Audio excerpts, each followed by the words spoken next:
earlier this weekend, one of these, I guess, exit interviews. This is the ultimate exit. You think the Republican Party needs to be more inclusive?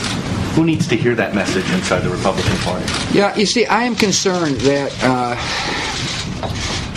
in the wake of the defeat, that the temptation will be to look inward and to say, well, here's a litmus test you must adhere to. This party will come back, but the party's message has got to be that different points of view are included in the party. And take, for example, the immigration debate. That's obviously a highly contentious issue.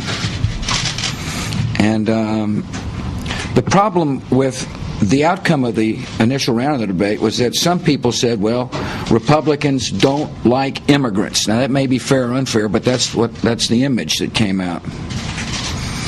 And, you know, if the image is we don't like immigrants, then there's probably somebody else out there saying, well, if they don't like the immigrants, they probably don't like me as well.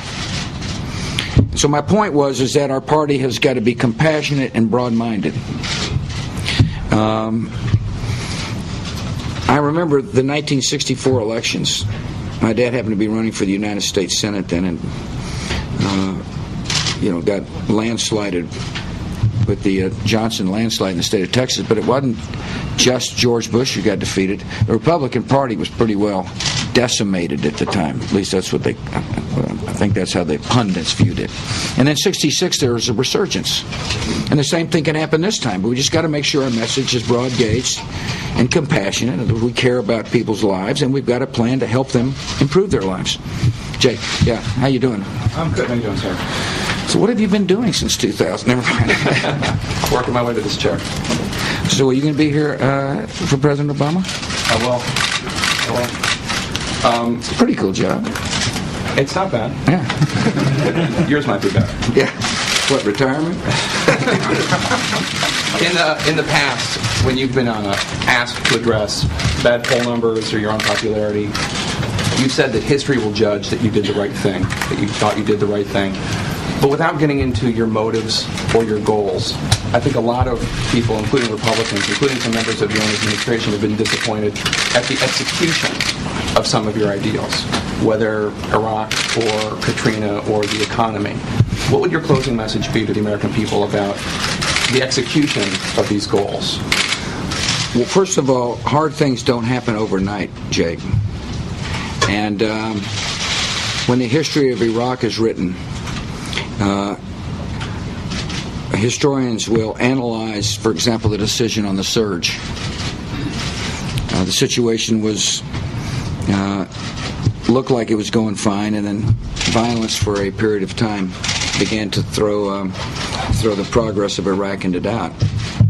And rather than accepting the status quo and saying, oh, it's not worth it, or the politics makes it difficult, or, the party may end up being, not doing well in the elections because of the violence in Iraq, I decided to do something about it and sent 30,000 troops in as opposed to withdrawing.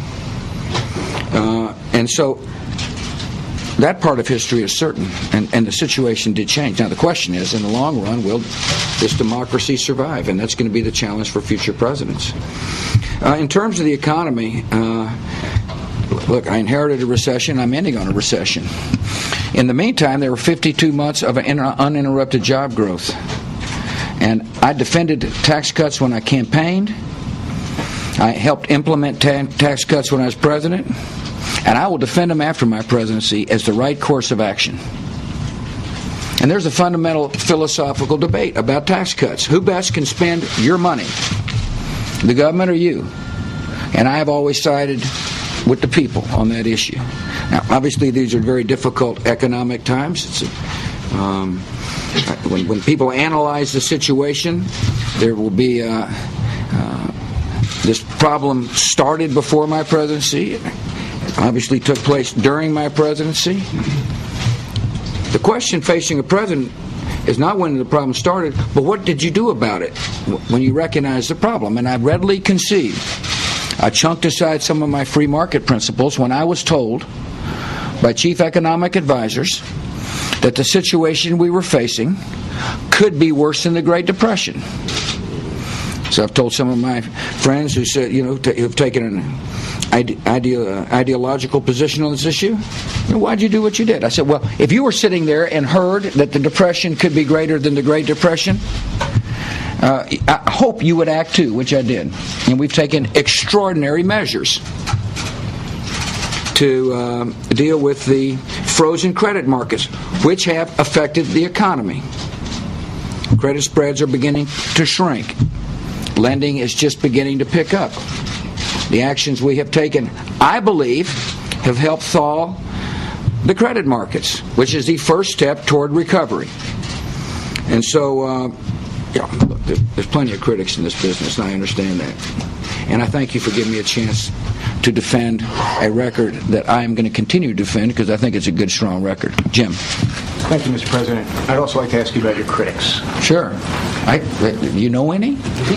Well, a couple of years ago, Charles Krauthammer, columnist and Harvard-trained psychiatrist, coined a term, Bush derangement syndrome, to talk about your critics who disagreed with you most passionately.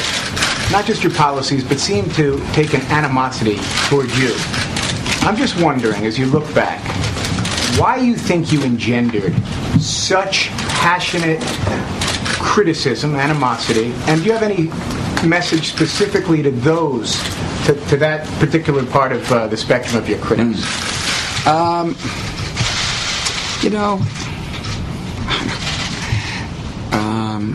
Most people I see, when I'm moving around the country, for example, they're not angry. And they're not hostile people. And they say, well, you never meet people who disagree. That's just not true. I've met a lot of people who don't agree with the decisions I make, but they have been civil in their discourse. And so I view those who get angry and yell and say bad things and all that kind of stuff is just a very few people in the country. I don't know why they get angry. I don't know why they get hostile. It's not the first time, however, in history that people have expressed themselves in sometimes undignified ways. I've been reading a lot about Abraham Lincoln during my presidency, and there's some pretty harsh discord when it came to the 16th president, just like there's been harsh discord for the 43rd president. Presidents can try to avoid hard decisions and therefore avoid controversy. That's just not my nature.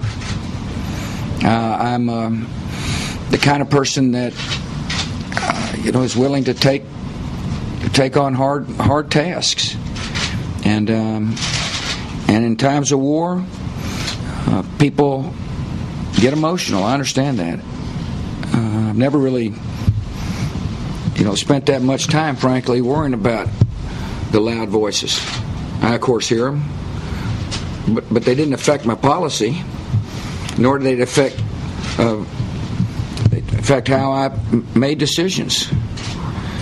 The President-elect Obama will find this too. He'll get in the Oval Office, and there'll be a lot of people that are real critical and harsh, and he'll be disappointed at times by the tone of the rhetoric.